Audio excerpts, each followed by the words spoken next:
सभी भक्तों का स्वागत है हमारे धार्मिक चैनल क्यूट राधा कृष्णा पर। माँ चंद्र घंटा की कथा माँ दुर्गा का यह तीसरा स्वरूप है। कथा राक्षसों का जब अत्याचार बहुत बढ़ गया तो माँ दुर्गा ने चंद्रमा के आकार की घंटी अपने मस्तक पर धारण की। इस कारण उनका नाम चंद्र घंटा पड़ा। इस रूप में माता का स्वरूप अत्यंत दिव्य और वीरता से भरपूर था।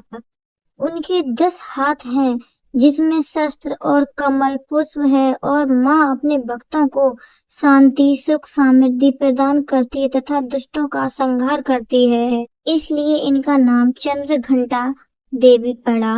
माँ चंद्र घंटा का पूजा का महत्व। माँ चंद्र घंटा की पूजा करने से जीवन में सभी बाधाएं और कष्ट दूर होते हैं। भक्त को साहस आत्मविश्वास और विजय की प्राप्ति होती है। जिसके मन में भय या तनाव है, माँ की आराधना करने से उन्हें शांति मिलती है। विशेष रूप से शक्ति प्रताप प्राप्त और शत्रु विनाश के लिए शुभ माना जाता है। माता चंद्र घंटा की पूजा विधि। प्रातः स्नान करके स्वच्छ वस्त्र धारण करें।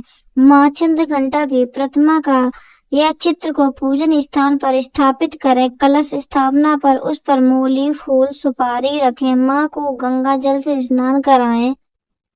फिर सिंदूर चंदन अक्षत चावल अर्पित करें। बेलपत्र धूप दीप और फूल अर्पित करें। माँ को दूध मिठाई और फल का भोग अवश्य ही लगाएं। ओम देवी चंद्र घंटाय नमः मंत्र का जप करें। माँ की आरती करें और प्रसाद सभी को बांटें। तीसरे दिन माँ चंद्र घंटा की पूजा करने से व्यक्ति के जीवन में सुख शांति आती है और हर प्रकार से संकट से मुक्ति मिलती है।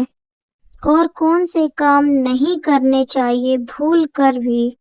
क्रोध और झगड़ा। इस दिन माँ चंद्र घंटा को शांति धैर्य प्रिय है। गुस्सा करना विवाद करना या कठोर शब्द बोलना अशुभ माना जाता है। नशा या मांसाहार शराब मांस लहसुन प्याज आदि का सेवन वर्जित है। इसमें माँ की कृपा नहीं मिलती है। अशुद्धता बिना नहाए गंदे कपड़े पहनकर पूजा न करें। माँ चंद्र घंटा की उपासना सदैव पवित्रता के साथ करनी चाहिए। झूठ और कपट। इस दिन से धोखा झूठ या छल न करें, यह माँ को अप्रसन्न करता है। भोजन का अपमान भोजन को बर्बाद करना गाय कुत्ते पक्षियों आदि को मारना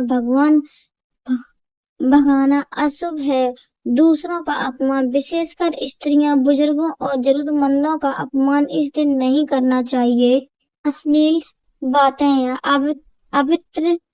अपवित्र मनोरंजन जैसे गाली गलौज नकारात्मक सोच गलत आदतें ये सब माँ की पूजा के विपरीत है। इसलिए इन कार्यों को बिल्कुल भी नहीं करना चाहिए। इसलिए इस दिन भक्ति और शांति संयम और पवित्रता से पालन करना चाहिए। ऐसा करने से माँ चंद्र घंटा की कृपा बनी रहती है और जीवन में सुख शांति प्राप्त होती है।